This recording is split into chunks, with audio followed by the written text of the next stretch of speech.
Hey, what's up, everybody? Welcome back to the Championship Leadership Podcast. And we got a good one today. A good friend of mine, Jason Williford. Jason and I met on the beaches of Southern California. I don't know. When was that? It was at least 2 years ago, right? Time flies by and I lose track of when it was, but like, man, it had to be at least 2 years ago, right? 2 years ago. Maybe more, maybe 2.5, something like that. But he came through an immersion program that I was a coach for, and that's when we originally met, and we've stayed in touch, and so I'm happy to have you here today. Thanks, Jason. I'm glad to be on here. As I mentioned before we hopped on, I was hoping to give you some burpees and bear claws to give back to you a little bit. Well, yeah, absolutely.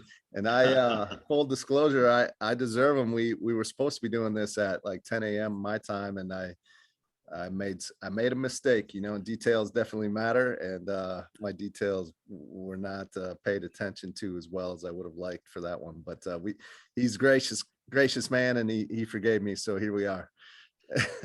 It's amazing what still sticks with me to this day, like mental models that I got while I was not just on the beach, but all the other evolutions that we did. But you just reminded me of that one, that details matter. Exactly. But the one that probably sticks with me the most is you're either all in or you're not. Yeah. Doing the sugar cookie on the beach, and that evolution, just there's no way for it not to be embedded in your mind. Like whether I'm doing jujitsu or whether I'm doing running my business, you're either all in or you're not. And there's honestly times when I'm not all in, and I have to check myself almost daily. Right. Oh, absolutely. Yeah. I don't think you'd be human if you didn't. So why don't I'd like to ask this question first to all my guests. So I'm going to ask it to you as well. Championship Leadership is the name of the podcast. What comes to mind for you? What does championship leadership mean to you when you hear that? Championship leadership to me means that, leadership in a nutshell, I think it's it's obviously the number one thing that drives not only any company, but relationships, whether it be with your children, your spouse. I can honestly say, again, being human, that I've made many mistakes as a leader. In my mind, because I am a big thinker, I believe in either playing big or going home. And honestly, if I have reached the mecca of being a great, tremendous leader, to me, in my mind, I've also reached my goal of running a company that's valued at a couple $100 million per year or $1 billion. Yeah. And if I get to, because there is no finish line, right? Once I get to that point of leadership, why am I not at $1 billion? Yeah, right. Yeah. It's because I haven't evolved into the leader that I need to be to run $1 billion corporation. So that's what I think about, as far as great leadership goes. And I've invested heavily in my own personal and professional development. I have a high school education. And no college education, obviously, but I have invested over $600,000, my ex and I, through the years, on the best professional development training that we can get, and probably about another $500,000 to $600,000 worth of my direct mentors' time as well. That's probably the most expensive on the planet when it comes to business consulting and marketing. So I think a leader is always getting better. One of the events I went to was a leadership academy with Tony Robbins 3 or 4 years ago, and it's really involved a lot of NLP, neuro-linguistics, programming type stuff. And but it was really amazing. And I'm a massive note taker, just like I took massive notes on the event that you had. And when I go back on those notes, it's like it's kind of embedded in your subconscious mind. Yeah. But anyway, that's my definition on, leadership. And I'm just always evolving to be a better one. And I have a lengthy list of mistakes I've made along the way in leadership. Yeah. Well, I think I mean, that's right in line with championship leadership. Is always the championship leaders they know that there's always more to, go. There's always areas to improve, and that there really isn't any kind of a rival point, right? There's always a place where they can continue to get better. So why don't we tell the listeners that aren't familiar with you, Jason, a little bit of your journey and how you've gotten to where you are. It's go back as far as you want, and just kind of let us know, what it is that you do and what you're up to today as well. Okay, I'll give you the very fast abbreviated story. I'm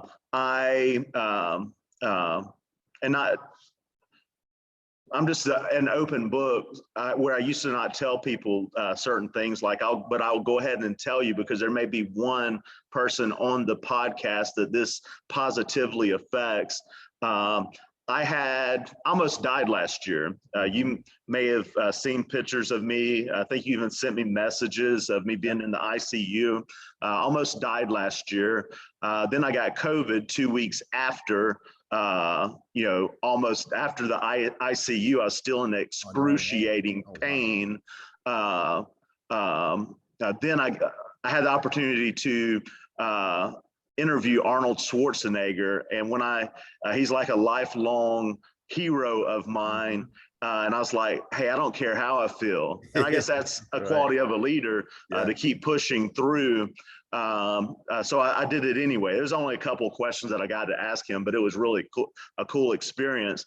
But my point is that changes you when you are very close to death. And where it changed me in my personal mission statement is now what is my purpose on earth? And my purpose, I feel, on earth is to positively impact over 10 million people, directly or indirectly, with or without getting recognition for it. So I wanted to tell that piece of it. But to go back a little bit further, that I didn't have a rough start. There's people that had way worse childhoods than I had. My father had a nervous breakdown when I was 8 years old, which that plays with you, not just in childhood, but for a long time, like in your head. Then I was homeless at 18 years old. Lived in my car. I was actually even kidnapped by a gang member, kidnapped by a hammer. He had a hammer, and I had a 300ZX, and the T-tops were off the car, and I woke up, and there's two gang members. One of them got a hammer over me. But anyway, long story short, I believe that to keep answering your question, part of leadership is that adversity builds resilience.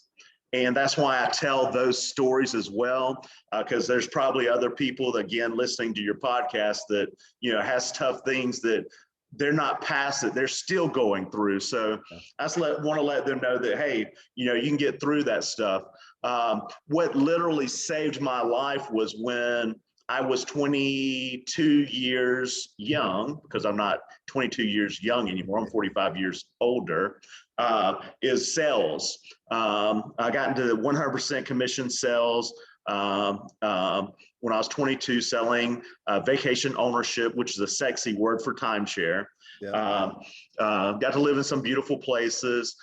Then I got into the remodeling industry, worked for the second largest remodeling company in America. And that ties into my business part, that at one time I had 20 to 25 very high polished ninja sales closers, running the streets, Metro Atlanta, 20 to 25 telemarketers. I had a huge phone room, 20 to 25 canvassers, We did about 300 grand a month on TV and radio advertising.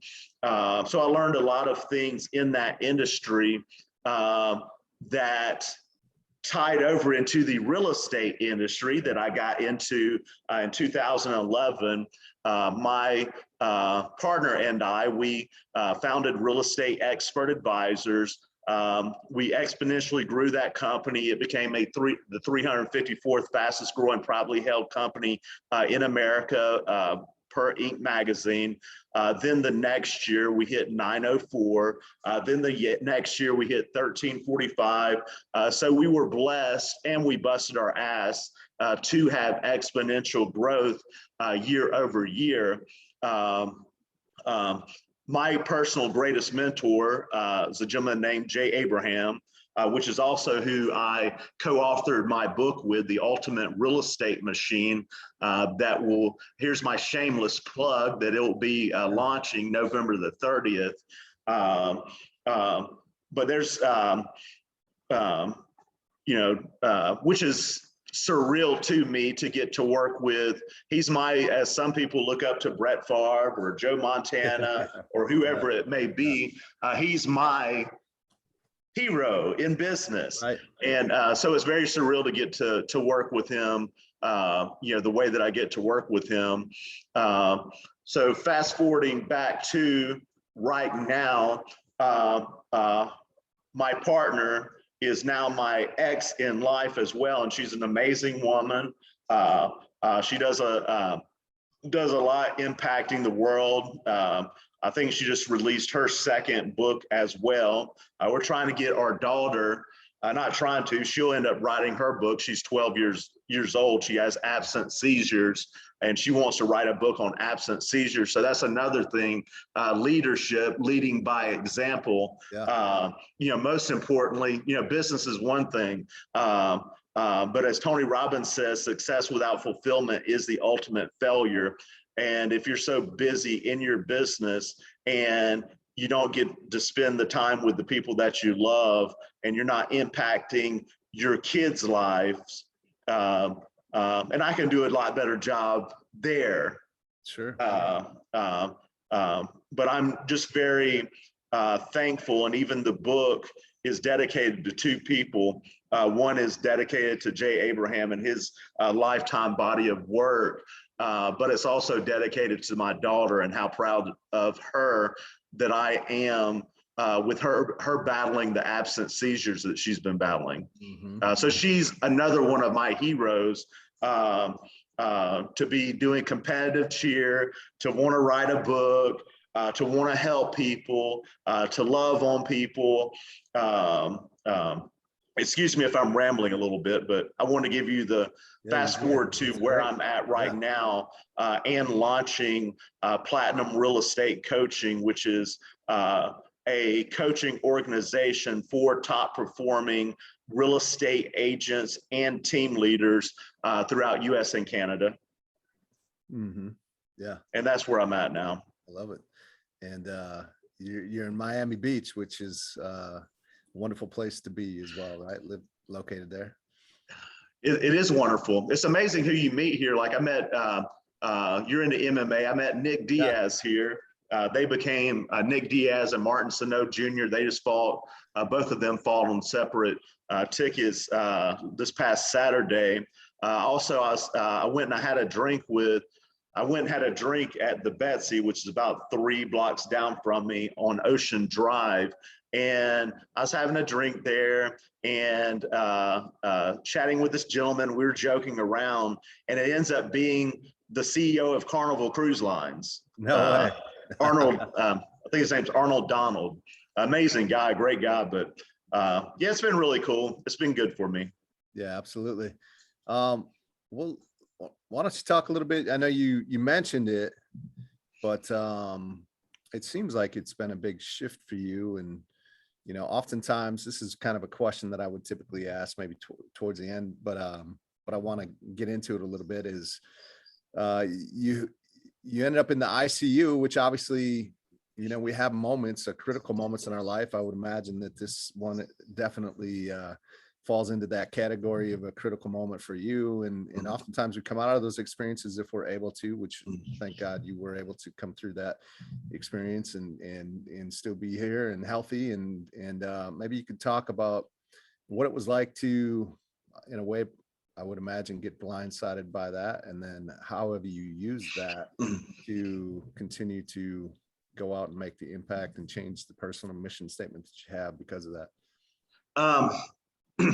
I'll give the fast story on that one too, or try to. I guess my fast story and your fast story may be two totally different things. Right. But the pain that I was in, and I will even tie it to, there was things that I learned on that beach and through those couple of days that I spent with you guys that may even save my life through that time. And as I promised, I'm just an open book. I was in so much freaking pain, like excruciating pain, like feeling like someone was stabbing you in the stomach over and over and over. Probably my worst night was for 13 hours straight, I was dry heaving, where I would go to the bathtub and I would try to soak in the bathtub like in hot water. Then I'd go to the shower, cold water, try to get the shower. So it was back and forth. Now this wasn't just this one night, this was for weeks, but this particular time was 13 hours and straight, laying on naked, not just telling it how it is, on a tile floor, in horrible pain. And of also thinking that, hey, if this thing goes on much, much longer, just being straight is like, you know, just crazy stuff that runs through your mind, like, hey, I know where my gun is and stuff, like, you know what I'm saying? I'm just being straight. But that's where I think that, you know, development, even with on your immersion, you know, to keep on pushing through, keep moving forward, you know, internally dealing with that pain. Plus I do a good bit of neuro-linguistics programming training, well, about 60 grand worth in the past 18 months or so.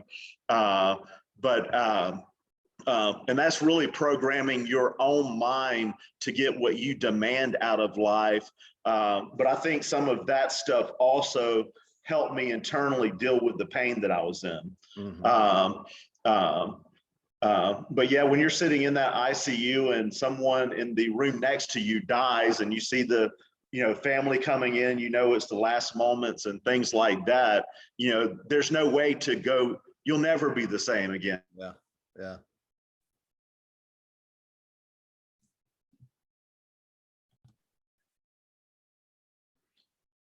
I feel like that I've got bonus time. So I'm living on bonus time, and by living on bonus time, and I still have blood clots. I still have liver disease. So I don't know how much time I have left. I may have I may live till I'm 90 years old. I may live 2 more years. I may live 1 more year. None of us, not to sound cliche, but none of us know when our time is up. But that gave me reason to play all effing out while I'm here, and to do everything I can, not just to impact myself, because it goes back to the old Zig Ziglar quote that a lot of people use, and they should still use it, and that is, if you help enough people get to where they want to go in life, you're going to get to where you want to go anyway. Hence tying it back into I use that one all the time. I love it. 100%. But so true. And I do have to quickly share this because I listen to people. I am an introvert by nature and at heart. But I had to, when I got into sales, I had to pull from that extroverted piece of me, and I always have, so I know how to bring it out easily. But I have a friend of mine that she actually died. She died, tried to commit suicide. She died. She went to heaven for 10 minutes. She was gone in the hospital for 10 minutes. And she describes that experience of being so blissful. that it was like hell 10 minutes later. And I think her writing a book on that would be so impactful for the world. So I was coming up with the title and subtitle. I thought that, 10 minutes in heaven would be an amazing title for her to, talk about her story, because it also embedded into me deeper that, hey, when our time is up on earth, that we do the right things, or always attempt to, that there is a better place that we're going to be at anyway. So that's why I wanted to also tell whoever's listening to this podcast the same thing. Absolutely. And I appreciate you sharing your story, because it's a powerful one, and people always, they're able to draw strength from other people's stories and how they were able to persevere and get through, difficult times that they might be going through themselves. So thank you for that. I want to talk a little bit about, obviously, first of all, you wrote the book with, yeah, you're right. Like Brett Favre, being from Wisconsin, is kind of eyes where I just like idolized and looked up to as a young guy. To, you got to work and write a book with Jay Abraham, who, if you're in this world, in the business world, the entrepreneurial world, the marketing world, you've heard Jay Abraham's name. And then also you're going to be a part of a TV show. I know I had the opportunity to be on a TV show with Randy Couture and a great American hero, Don Mann, SEAL Team 6, former SEAL Team 6 member who I'm a friend with. And you're going to be co-hosting a show with Kevin Harrington, who was one of the original sharks on Shark Tank. So, incredible leaders, championship leaders that many people have heard of, and you have had some incredible opportunities as of late to be a part of that. Talk about that. Talk about them, maybe some of the characteristics that really stand out to you from them as championship leaders. As far as with Kevin Harrington, which both of them are, Kevin Harrington was, the inventor of the infomercial. I remember being like a kid and watching Ginsu knives, and just for some reason I even watch late night infomercials. Go figure. Well, I did too. Right. But he was the inventor of the infomercial, and then to co-found Home Shopping Network and the As Seen on TV brand. And I was at Kevin's house, I guess roughly about 3 to 4 weeks ago. And he was showing me, he's an amazing guy, like an amazing human being, by the way, all business aside, just a great person. But he was showing me the cigarette boat that he had back in the day with the As Seen on TV logo, huge label on the boat as well.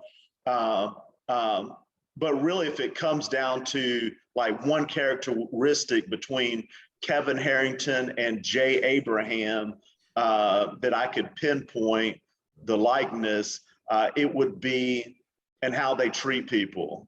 They're both, and Jay is known for the strategy of preeminence, which is being the #1 most trusted go-to advisor, advocate for the consumer. That's how he thinks, and that's also how he does business, the real deal behind the scenes. And Kevin Harrington's the same way. So I guess we button it down into one thing for those two. I would say that they truly have love within their heart. They truly want to help people. They're also very authentic in their leadership as well, that, hey, if they make a mistake, they want the best for you, period. That's how both of them made me feel, that they'll do anything to help me. And it's not just me, they're just like that with humans, you know what I'm saying? So, but I'd say they come from a place of love. They're authentic. What they say in a public sense, or even on a podcast or something like this, is the same way that they are in real life, which is congruent. Congruent with who they are as well. So they don't have to, worry about telling another lie to cover up a lie. Absolutely. Because they don't pander to the crowd. They're just straight up about who they are, you know, so. Yeah. Which is, that's refreshing, especially nowadays. It seems like maybe less and less you find that. So that's incredible when you do come across it. And what would you say, what's like, you know, championship leadership leaders have great vision. So I'm just curious, you got the book coming out, the Ultimate Real Estate Machine, correct? Mhm. And then of course you got Platinum Real Estate Coaching.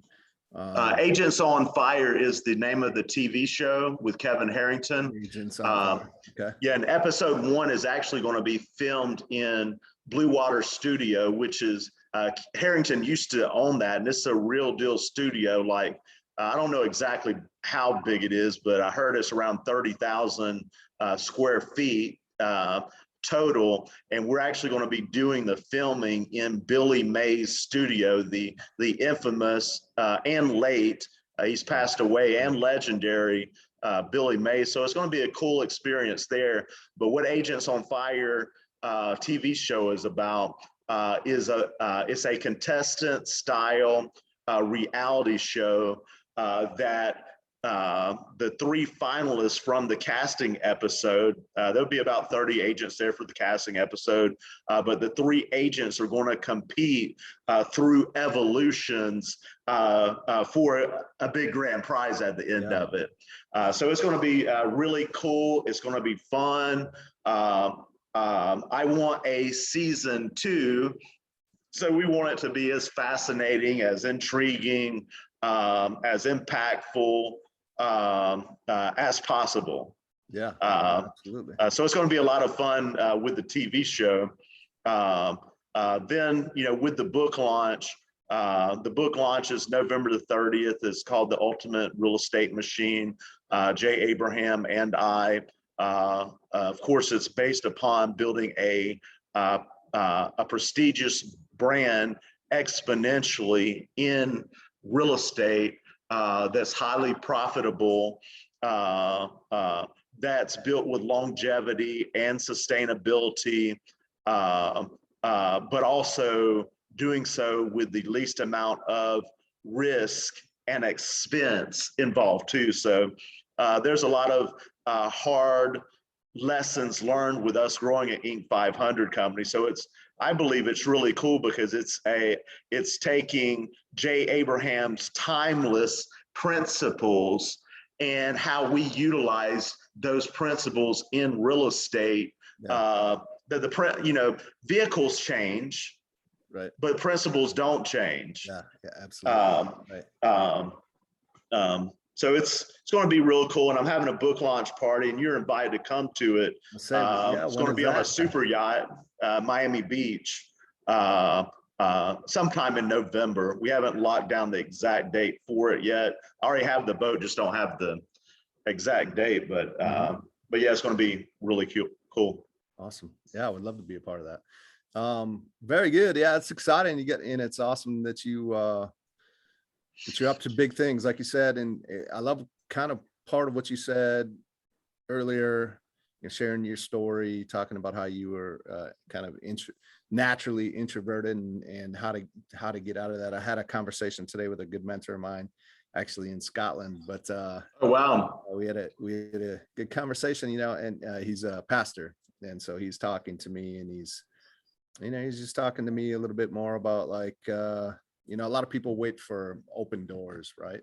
And he talks about having a brass neck, which he was talking to a friend in the States, and he's like, what would be the term you use for that? And this guy says, well, my mama used to say you always had to have brass balls. That's a good mama. Yeah, he's like, what? Yeah.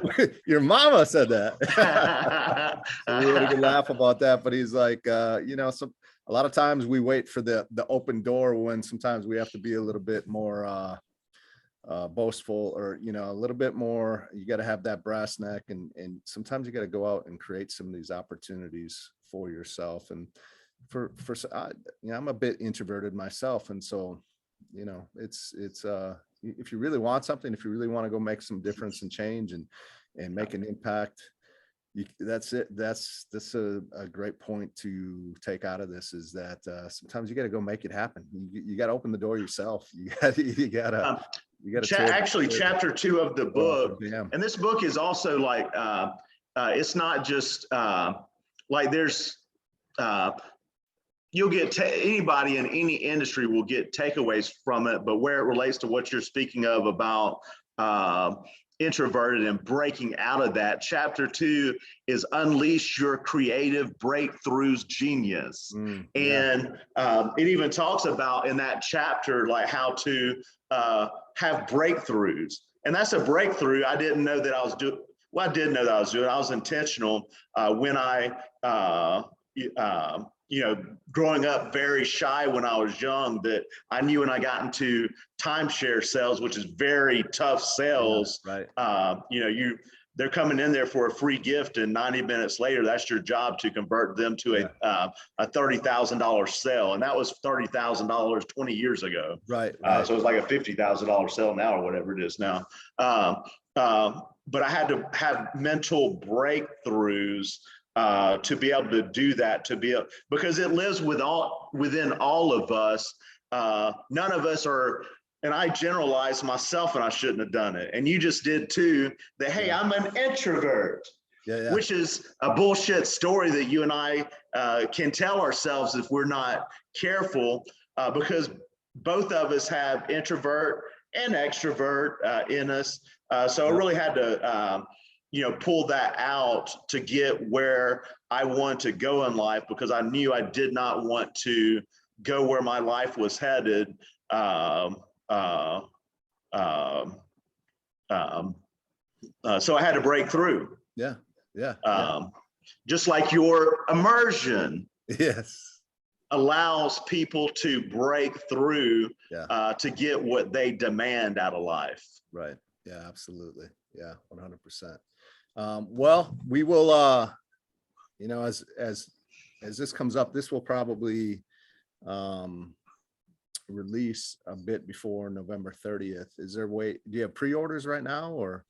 Not yet. The my publisher, which the publisher is same publisher that David Goggins, Can't Hurt Me. I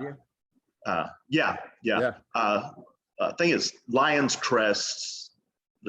But yes, it's through Scribe. Long story short, they have like many have put many best time sellers. Tucker Max, he's a 4-time New York Times best-selling author. But yeah, it releases November 30th. But to answer your question, they're the ones that within the next 30 days, I'll probably have that link or so that allows people to pre-order for the book. Yeah, well, we will we'll send out an email to everybody when that time comes, and we'll make sure that everybody gets the link here. But thank you. As we wrap this up, what if there's one thing that you could give the listeners that if they were to implement today or help move their life forward today, what would that be?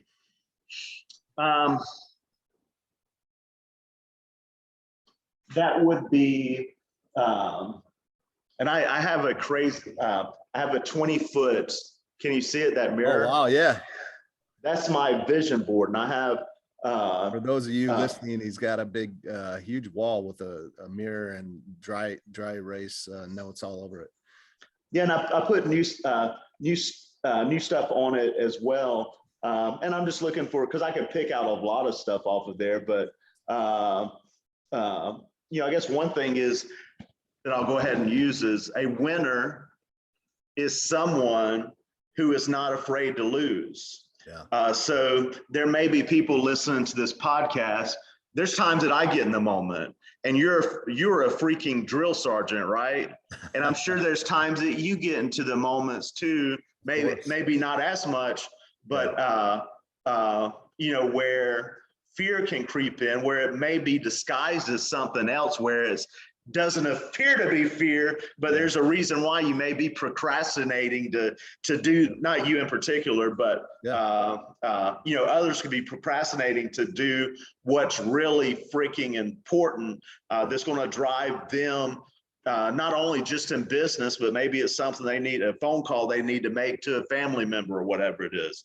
But a winner isn't afraid to lose, and a winner isn't afraid to fail. And that's where I can say that I've failed over and over and over. And when I was younger, I was afraid of failing. So I wouldn't try when I was afraid of failing. But what I have learned over time is I've embraced failing, because there's many people in life that'll tell you can't do this and you can't do that. And when you keep on taking shots, when people told you can't do stuff, and you even told yourself that you can't do it, and then you end up accomplishing it anyway, and then you do it over and over and over again, you start believing, and this is not about my ego, I'm saying this is for every human, because God created all of us for greatness. It's even a chapter in the book, 4 Steps to Greatness, that God made us for greatness. But the sad thing is that, and Abraham talks a lot about this, that he's even stayed up, not being able to sleep at night, wondering why most human beings never take a shot to be great. And really it comes down to, not a lot of it is afraid of failure. So that's what I would like to tell all of your listeners, is to keep on plugging along, embrace failing, fail fast, fail often, and keep on plugging along. And I truly hope that you and your listeners get what they want out of life, not just business, not just the leadership part for business, but the leadership part for the eight total categories in life, the wheel of life, Right. Yeah, 100%. So I appreciate that. What are a few ways we can, like I said, we'll get the link to the book when that's available to everybody, but what are some ways they could follow you and what you're up to? My personal website is JASONWILLIFORD360.com. So that's Jason, WILLIF, as in Frank, ORD, 360.com. And there you'll be able to see some products that I have, a lead agent referral mastery that I did with Jay Abraham. He's known as the referral guru, like in the world. So that's a program that I have with him. It has the TV show on there, the link to the TV show. It has all of my social media contacts on there, Facebook, Instagram, YouTube. So once you go to that, you can find me wherever you want to find me. I would also, anything I can do to help out your people, I'm here for you, brother. So I appreciate that. Thank you so much. Anything I can do. Like I said, we're going to be there next week. Love so you, man. Hopefully we can get together. I love you, brother. And it would be great to meet up while I'm down there. And I would love to come down, like I said, in November for your book release party too. So let's do it, brother. Be in touch. I appreciate your time though today. And thank you so much for coming on. Thank you, brother. Have a great day. You too. Yes, sir.